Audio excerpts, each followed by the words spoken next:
नमस्कार, स्वागत है आपका अपने YouTube channel doctor Madhubala classes में। मैं हूं राजेंद्र कुमार वर्मा और आज हम करेंगे व्यवहारवाद की जो आधारभूत मान्यताएं हैं जो डेविड स्टर्न ने अपनी book the current meaning of behaviourism में जो 8 बौद्धिक आधारशिलाएं बताई हैं, यही इसकी आधारभूत मान्यताएं हैं, यही आधारभूत बौद्धिक आधारशिलाएं हैं। तो नंबर 1 नियमितता, नंबर 2 सत्यापन, नंबर 3 तकनीकें, नंबर 4 प्रमाणीकरण, नंबर 5 मूल्य निर्धारण, नंबर 6 व्यवस्थाबद्धीकरण क्रमबद्धीकरण, नंबर 7 विशुद्ध विज्ञान और नंबर 8 है समग्रता अर्थात एकीकरण। ये जो 8 बौद्धिक आधारशिलाएं हैं, इन्हें हम सीक्वेंस में याद करेंगे। पहले नियमितता, तो अंत में समग्रता या एकीकरण आएगा। अब इन बौद्धिक आधारशिलाओं को अगर हम बात करें the current meaning of behaviourism, जिसमें इन 8 बौद्धिक आधारशिलाओं को अर्थात व्यवहारवाद की जो मान्यताएं हैं, इन्हें डेविड स्टर्न ने एक बरसात के उदाहरण से हमारे सामने प्रस्तुत किया। बरसात के उदाहरण के माध्यम से समझाने का प्रयास किया है कि मानव के व्यवहार में नियमितता पाई जाती है, उनका सत्यापन किया जा सकता है। उन्होंने कहा कि एक व्यक्ति जो है वो सर्दी के टाइम में अगर बरसात में खड़ा रहता है तो वो बरसात उसे अच्छी नहीं लगती, जबकि अगर वो गर्मी में बरसात में खड़ा रहता है तो वही बरसात उसे अच्छी लगती है। और ये एक व्यक्ति के लिए नहीं है, बल्कि कोई भी व्यक्ति अगर सर्दी के अंदर बरसात में खड़ा होगा तो वो उसका जो व्यवहार होगा वो एक जैसा होगा, वैसा ही होगा जो दूसरा व्यक्ति अगर सर्दी के टाइम में बरसात में खड़ा रहता है। इसी प्रकार से अगर कोई व्यक्ति अत्यंत गर्मी पड़ रही है और बरसात आ जाती है तो हर व्यक्ति का यही व्यवहार होगा, उस बरसात के प्रति उसे वो अच्छी लगेगी। तो बरसात के माध्यम से उसने जो है इन 8 बौद्धिक आधारशिलाओं को समझाने का प्रयास किया है। तो एक बार इसका स्क्रीनशॉट ले लेंगे, उसके बाद स्टेप बाय स्टेप जो है हम इन 8 बौद्धिक आधारशिलाओं को समझेंगे। नियमितताएं। मानवों के राजनीतिक व्यवहार में कुछ पहचानने योग्य एकरूपताएं पाई जा सकती हैं, जिन्हें सामान्य कथनों में अभिव्यक्त किया जा सकता है और उनके आधार पर सामाजिक परिघटनाओं की व्याख्या की जा सकती है, उनके पूर्वानुमान किए जा सकते हैं। इसके अंदर ये है कि जो राजनीतिक व्यक्ति है उसका जो व्यवहार है वो किसी भी घटना के प्रति जो उसका विचार है, ऐसा ही विचार उसी घटना के प्रति दूसरे व्यक्ति का हो सकता है। इसी में जो एकरूपता पाई जा सकती है उसे पहचान कर सामान्य कथनों में अभिव्यक्त करके किसका निर्माण किया जा सकता है? सिद्धांतों का निर्माण किया जा सकता है, नियमों का निर्माण किया जा सकता है। और जो सारा ज्ञान है, नंबर 2 है सत्यापन। सारा ज्ञान सर्वेक्षण एवं परीक्षण पर आधारित होना चाहिए।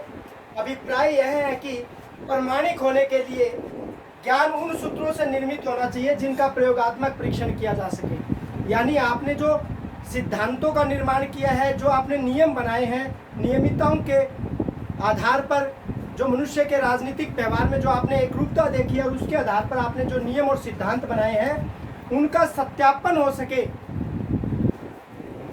तो आपका जो सारा ज्ञान है, जो आपने नियम और सिद्धांत बनाए हैं, वो परीक्षण पर आधारित होने चाहिए।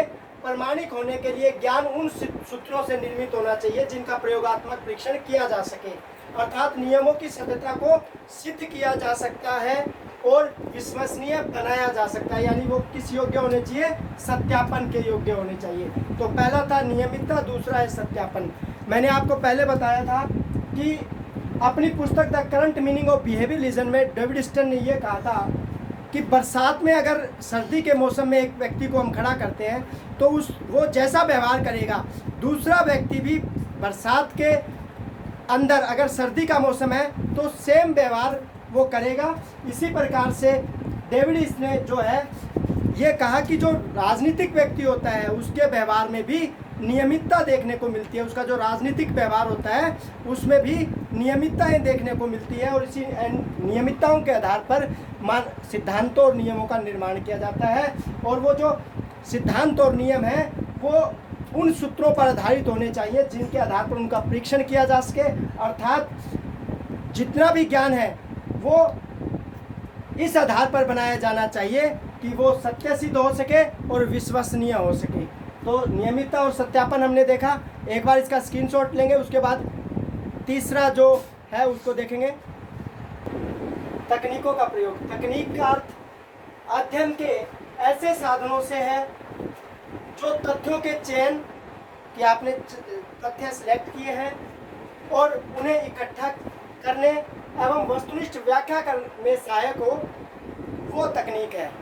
तो तकनीक का अर्थ आपने देखा कि तकनीक का अर्थ अध्ययन के ऐसे साधनों से है जो तथ्यों के चयन में, उनको इकट्ठा करने में, संकलन में एवं उनकी वस्तुनिष्ठ व्याख्या करने में सहायक हो, वो तकनीक होती है।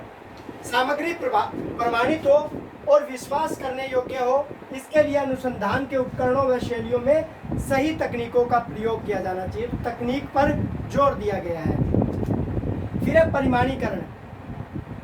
इसका अर्थ यह है कि इकट्ठे किए गए जो हमने तथ्य इकट्ठे किए हैं, जो आंकड़े इकट्ठे किए हैं, विवरण आदि के शुद्धिकरण की प्रक्रिया परिमाणीकरण कहलाती है। कि आपने जो भी तथ्य इकट्ठे किए, आपने जो भी आंकड़े इकट्ठे किए, उन सभी की शुद्धिकरण की प्रक्रिया प्रमाणीकरण कहलाती है।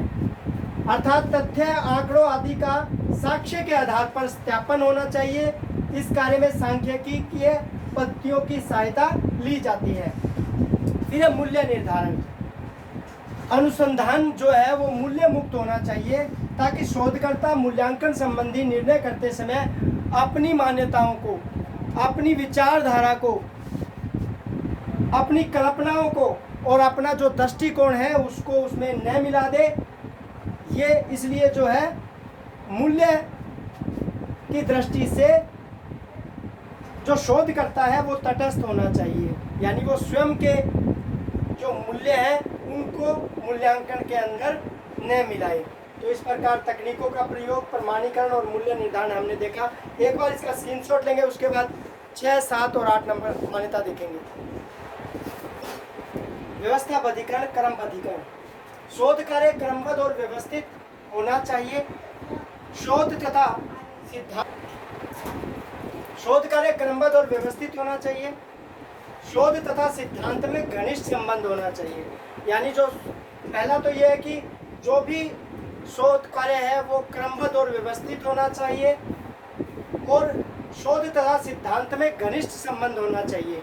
अब क्योंकि शोध और सिद्धांत में घनिष्ठ संबंध है, किंतु वैज्ञानिक दृष्टि से सिद्धांत की तुलना में शोध कार्य जो है वो पहले आता है और शोध के द्वारा जो निष्कर्ष निकाले जाते हैं उन्हीं निष्कर्षों के आधार पर सिद्धांतों का निर्माण किया जाता है और कार्य कारण सिद्धांत के आधार पर ही सिद्धांतों का निर्माण किया जाता है और इसको व्यवस्थित और क्रमबद्ध किया जाता है। फिर विशुद्ध विज्ञान।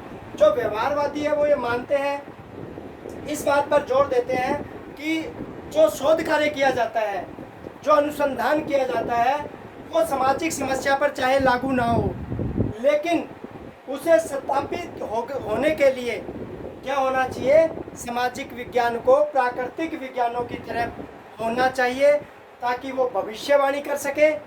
इसलिए वो व्यवहारवादी जो हैं विशुद्ध विज्ञान बनाना चाहते हैं राजनीति विज्ञान को। नंबर 8 है समग्रता या एकीकरण। व्यवहारवादी मानते हैं कि राजनीति विज्ञान जो है उसकी जो अध्ययन पद्धति है वो अंतर अनुशासनात्मक पद्धति है, जिसके अंदर मैंने आपको बताया था पहले कि अंतर अनुशासनात्मक पद्धति वो पद्धति है जिसमें आप किसी विषय को पढ़ाने के लिए जब दूसरे विषय से सहायता लेते हैं तो वो आपका तरीका जो है अंतर अनुशासनात्मक कहलाता है। तो जो व्यवहारवादी हैं, डेविड स्टन है जो है, वो बौद्धिक आधारशिलाओं में 8वीं जो आधारशिला या मान्यता मानते हैं वो है समग्रता या एकीकरण। यानी जो संपूर्ण सामाजिक विज्ञान है वो एक है। यानी राजनीति विज्ञान को अगर आपने पढ़ाना है, समझाना है, तो आपको अन्य विज्ञानों से आंकड़े लेते हुए क्या करना पड़ेगा, उसको समझाना पड़ेगा। इसलिए ज्ञान क्या है, एकीकृत है, समग्र है। तो इस प्रकार से हमने 8 बौद्धिक आधारशिलाएं देखी। उम्मीद करता हूं कि आपको ये वीडियो पसंद आया होगा। नेक्स्ट वीडियो में हम व्यवहारवाद की आलोचना करेंगे। धन्यवाद।